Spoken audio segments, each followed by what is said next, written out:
নমস্কার, তনুশ্রী হোম কিচেনে সবাইকে স্বাগত। আজকে একটা ডিমের রেসিপি নিয়ে হাজির হয়েছি। ডিম পেঁয়াজ পোস্ত। এর জন্য প্রথমে ডিম সেদ্ধ করে খোসা ছাড়িয়ে নিয়েছি। এবার কড়াইতে 2-3 চামচ সর্ষের তেল দিয়েছি।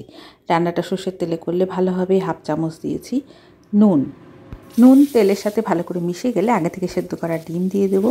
তবে এখানে হাঁসের ডিম বা মুরগির ডিম যে কোনো ডিম দিয়ে রান্নাটা করতে পারো, বেশ ভালো লাগবে। তবে ডিম কিন্তু ছুরি দিয়ে হালকা করে চিড়ে নিতে হবে, না হলে তেলে দেওয়ার সাথে সাথে ডিম তেলের সাথে তেল ছিটকে আসবে গায়ে। ডিমটা আমি হালকা বাদামি করে ভেজে দু কোয়া রসুন দিয়েছি। রসুন দেওয়ার সাথে সাথেই দিয়ে দেবো একটা মিডিয়াম সাইজের পেঁয়াজ। এখানে কিন্তু রসুন এই রান্নাতে কম পড়ে, 2 কোয়া রসুন দিয়েছি, জাস্ট একটা হালকা ফ্লেভার হবে। পেঁয়াজ এখানে বেশি পড়বে। একটা মাঝারি সাইজের পেঁয়াজ এখানে কুচিয়ে দিয়েছি 4টে ডিমের জন্য। একটা মাঝারি সাইজের টমেটো দিয়েছি, সেটাও স্লাইস করে কাটা রয়েছে। এবার টমেটো পেঁয়াজ হালকা বাদামি করে ভেজে নেব। এরপর একটা মশলা অ্যাড করব। তো আজকে তৈরি হচ্ছে পেঁয়াজ পোস্ত ডিম। তো এর জন্য পোস্ত লাগবে। এখানে আমি 2 চামচ পোস্ত নিয়েছি। আর এর সাথে দেখো আমি 4টে কাজু মাঝখান থেকে ফাটিয়ে সেই 4টে কাজু দিয়ে দিলাম। গ্রেভিটা বেশ ঘন হবে, টেস্টও হবে। তার সাথে 3-4টে কাঁচা লঙ্কা দিয়েছি, তবে ঝালটা তোমরা বুঝে অ্যাড করবে।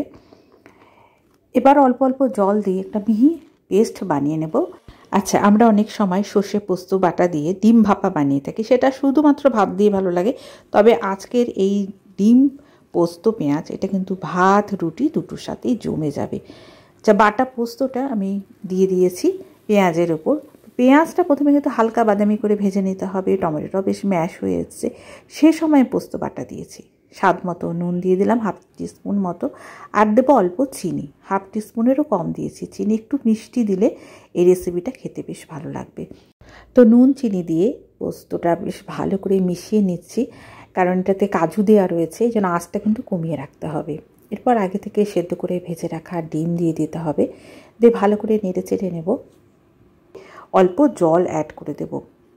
এখানে 1/2 কাপ মতো জল আমি দিয়েছি। মশলার বাটি ধোয়া জল আমি দিয়ে দিলাম। ভালো করে নেড়ে চেড়ে মিশিয়ে এবার দমে রান্নাটা করতে হবে।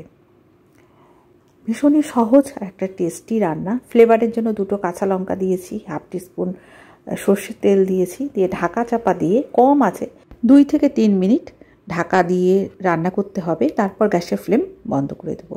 তো বন্ধুরা, ঘরে যদি ডিম থাকে আর তা দিয়ে যদি নতুন স্বাদের কিছু বানাতে চাও, তবে আজকের এই রেসিপি ট্রাই করে দেখতে পারো। আশা করি ভালো লাগবে। ডিম দিয়ে তো আমরা ডিমের কষা, ভাপা, ঝোল বানিয়ে থাকি, তবে আজকের রেসিপি কিন্তু একদম অন্য স্বাদের একটা হালকা রেসিপি।